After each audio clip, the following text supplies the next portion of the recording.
안녕하세요, 언유입니다. 오늘은 지난 시간에 말씀드린 것처럼 7급 피셋 모의평가 유형별로 한번 싹 다 살펴보는 시간을 가져보려고 합니다. 본인이 5급을 준비하고 계시거나 아니면 리트를 준비하고 계시면 뭐 7급 모의평가 나오는 게 자신과 무슨 상관이 있어? 뭐 이렇게 생각하실 수도 있어요. 하지만 제가 느끼기로는 피셋 그 적성 시험들이 좀 향해 가는 방향이 어느 정도 일치해 가지 않나라는 느낌을 저는 7급 모의평가를 보면서 좀 느꼈거든요. 그도 그럴 게 사실 저는 5급 피셋을 좀 간단하게 만든 형태일 거라 기대를 하고 문제를 풀어봤어요. 그런데 오히려 리트 추리 논증 문제를 해결할 때 많이 사용했던 전략적 독해, 전략적 접근을 많이 넣어두셨더라고요. 그래서 민간 경력 채용보다 훨씬 많은 유형과 그리고 그에 따르는 전략적 접근을 할 수 있는지 없는지가 큰 관건이 되는 시험이라는 걸 알 수 있었어요. 그 유형별로 전략적 독해를 할 수 있는지 없는지에 따라 상당히 사람마다 시간 편차와 정답률 편차가 날 수 있게끔 좀 구성이 되어 있어서 이런 식의 추세면 5급이나 리트 하시는 분들 모두 좀 유의미 있게 볼만한 시험이 아닐까라는 생각이 들었습니다. 물론 제시문 자체의 길이가 워낙 짧고 간단하다 보니까 뭐 그런 의미에서 쉽다면 쉬울 수는 있어요. 하지만 절대 이 시험이 그렇게 만만하게 볼 시험이 아니라는 걸 느꼈고, 제가 시작하다 보니 총평 아닌 총평을 했는데 7급을 준비하시는 분들뿐만 아니라 5급을 준비하시는 분들도 기존 시험이 이제 전략적인 독해를 많이 물어보고 있는 추세지만 우리도 그런 흐름에 대비를 해야 되겠다. 특히 리트 추리 논증스러운 제시문이 많이 5급에 이번에 반영이 됐거든요. 그 실험 가설이라든지 특수 질문형에. 그러니까 이게 약간 피셋 전체의 향후 방향을 우리가 고민해 볼 수 있는 척도가 되는 시험이지 않았나라고 저는 감히 생각을 하고요. 그래서 이제는 전략적인 독해, 그러니까 그동안 우리가 뭐 글을 처음부터 끝까지 아주 힘있게 읽어서 잘 읽어서 한 번에 모든 문제를 푸는 그런 독해가 이제는 조금 힘든 단계에 접어들었다고 저는 생각해요. 물론 글을 다 읽어서 해결이 안 되는 문제는 없지만 정해진 시간 동안 결국 남들보다 더 높은 점수를 받아야, 어쨌건 상대적으로 높은 점수를 받아야 합격할 수 있는 시험이잖아요. 그렇다면 빨리 정확히 풀 수 있는 방법이 있다면 그 방법으로 풀고, 그리고 그렇게 풀기에 어려운 문제가 있다면 앞에서 아낀 시간을 충분히 거기에 할애해서 남들은 틀리는 문제를 내가 확실하게 맞고, 그렇게 하면 고득점이 가능해질 수 있잖아요. 그래서 이런 전략적인 독해가 이제는 선택이 아니라 필수의 영역으로 넘어왔다라고 생각하고요. 그리고 앞서 계속 반복적으로 말씀드렸다시피 피셋의 향후 방향, 특히 그동안 5급에서는 일치부합 추론, 그냥 읽고 뭐 일치하는지 일치하지 않는지를 물어보는 문제가 40문제 중에 8개에서 혹은 10문제 정도 나왔어요. 그런데 올해 7급 모의평가 같은 경우 언어에 그게 2문제밖에 안 나왔습니다. 그 말인즉슨 나머지 23개의 문제는 그냥 읽고 단순히 풀 수도 있겠지만 그거보다는 어떤 전략을 조금 가지고 접근을 했을 때 빠르고 도수월하게 혹은 정확하게 풀 수 있는 문제들로 구성이 되어 있었다라고 해서 이제 출제자분들께서 단순히 그냥 읽고 맞추는 그 문제를 좀 피하고 싶어 하시는 그 느낌이 저는 좀 느껴졌고요. 아마 리트 추리 논증의 영향을 좀 우리가 같이 받아가고 있는 것 같아요. 리트 추리 논증 쪽이나 리트 언어 이해 쪽은 또 피셋의 영향을 받아서 비교적 제시문이 뚜렷해지고 있는 성향을 보이고 있고요. 이게 이제 피셋이, 그러니까 인적성 시험이 이제 뭔가 한 가지의 줄기로 모여가지 않나, 약간 과도기적인 특성을 지나서 지향점을 향해서 나아가고 있다는 생각이 전 좀 들었고요. 아무래도 이건 7급 모의평가를 통해 7급 피셋이 쉬울 것이다 라는 아주 낙관적인 기대를 가지고 그냥 들어가지 말라는 출제진의 경고가 아닌가? 라는 생각도 들었습니다. 시험을 너무 무서워할 필요도 없지만 그렇다고 너무 낙관적으로 들어갈 이유도 없잖아요. 특히 모의평가라든지 예시 문제를 계속 던져주시면서 절대 그동안 나온 문제들이 쉽지 않았거든요. 이것만 봐도 이분들이 어떤 취지로 7급 이 피셋을 도입을 했고 어떤 식으로 이걸 운영하고 싶어 하시는지, 그리고 그 출제진 분들이 완전 다른 세상에 계시는 분이 아니거든요. 우리 5급 피셋에도 충분히 들어올 수 있는 유형들이에요. 그러니까 우리가 이 흐름을 절대 간과하지 말고 같이 따라가 보도록 하자고요. 그래서 다음 한번 1번부터 차근차근 풀어보도록 하겠습니다. 그래서 표지는 제가 좋아하는 짱구 혹시 다 아시나요? 짱구 시작할 때 이러고 시작해요. 그래서 그 화면을 제가 좋아해서 한번 따와봤고, 한번 언어논리 첫 시간에 이렇게 일치부합 추론형과 이제 뒤에 병렬형 문제를 한번 나눠서 살펴보고, 이제 그 다음 영상에서 빈칸 밑줄형과 특수질문형을 한번 살펴보도록 할게요. 네, 1번 한번 같이 보도록 할게요. 문제 1번은 아주 전형적인 일치부합 추론형 문제였어요. 문제부터 다음 글에서 알 수 있는 것을 물었고, 그럼 이제 선지 옆에 동그라미 크게 해주는 거 잊지 말고요. 그리고 뭐 글이 비록 짧기는 하지만 여러분들의 독해 부담을 줄여드리기 위해서 문단 간 선을 그어서 나는 언제나 이 글이 얼마나 길고 어렵든 간에 항상 이 한 문단씩만 읽고 선지로 왔다 갔다 할 거야 라고 제 문단을 꼭 구별을 해놓고 출발을 하도록 하겠습니다. 했을 때 3.1운동 직후 상하이에서 라고 출발하죠. 이럴 때 여러분 이거 앞에 3.1운동 직후라는 시기와 아이고 날아갔네요. 시기와 장소는 그냥 이거 물어볼까 안 물어볼까를 생각하지 마시고요. 그냥 어지간하면 일단 묶어놓고 일단 지나가 주시는 게 전 좋다고 생각해요. 왜냐면 이 시기를 직접 물어볼 때도 있는데 선지에서 물어보는 내용이 이 시기를 기준으로 뭐 전후해서 아니면 뭐 이후에 벌어진 일인지 그 전의 일인지 이런 걸 물어볼 때가 너무나 많아요. 그래서 어떤 이유에서든지 간에 이 시기는 여러분들이 시기를 구별해가면서 글을 읽는 건 필요하기 때문에 일단 시기와 장소가 나왔다 하면 그냥 뭐 이렇게 저처럼 좀 전 눈에 띄게 하기 위해서 이렇게 괄호든 아니면 뭐 이런 약간 뾰족한 괄호든 좀 잘 활용하거든요. 한번 이렇게 좀 잘 묶어두시고요. 한번 계속 읽어볼게요.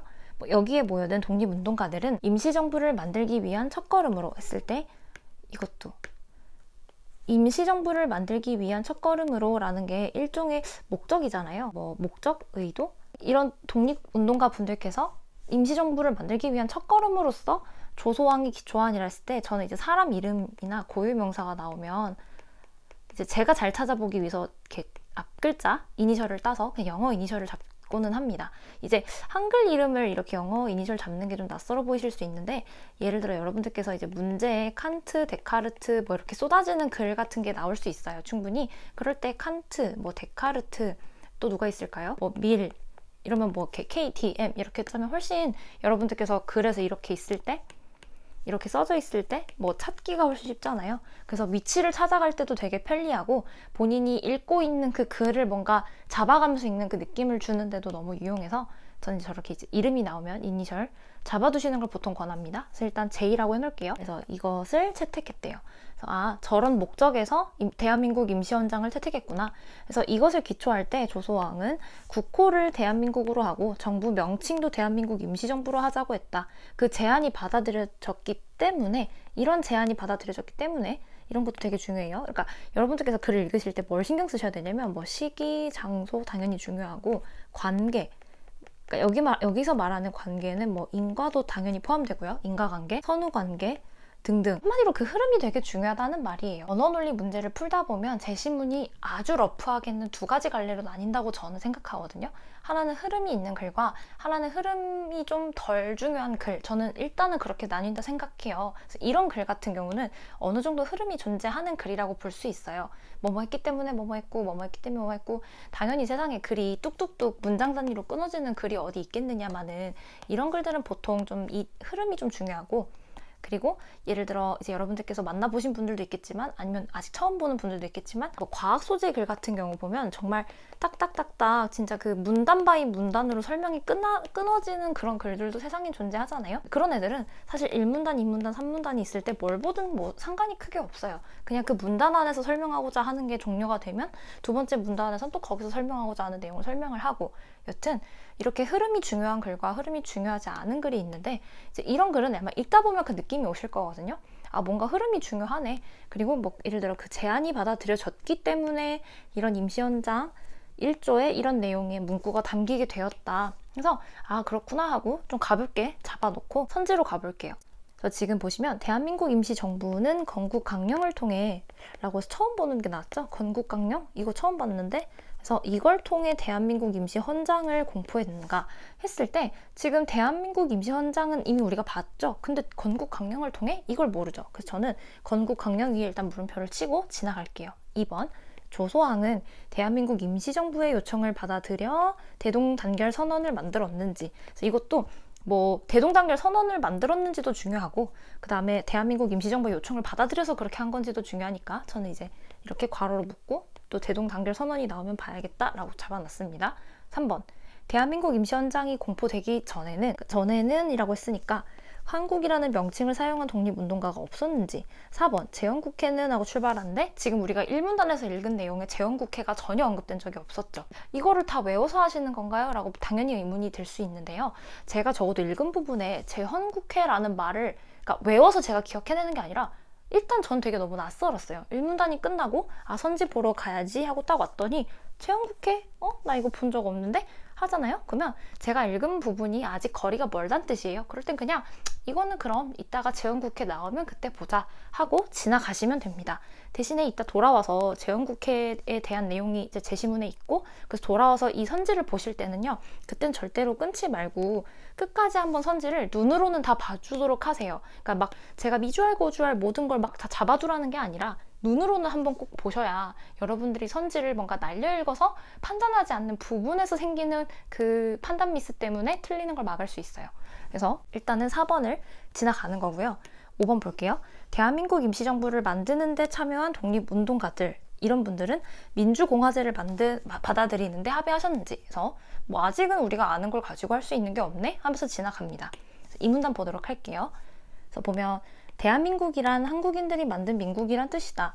여기서 민국이란 국민이 주인인 나라라는 의미가 담긴 용어이다 라고 해서 뭔가 국민이 주인, 아까도 뭐 민주공화제라는 말이 있었죠. 했을 때 제가 사실 5번 선지를 동그라미를 안 했던 이유가요, 여기 합의했다라는 그 단어가 좀 마음에 걸려서 저는 이때 처음 풀었을 때 물음표를 하고 지나갔거든요.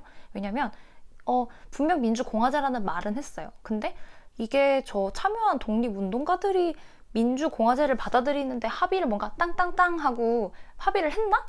그건 제가 아직 모르겠더라고요. 저는 사실 그냥 합의했다라는 단어가 마음에 걸려서 1문단이 끝났을 때 5번을 맞다고는 하지 않았습니다.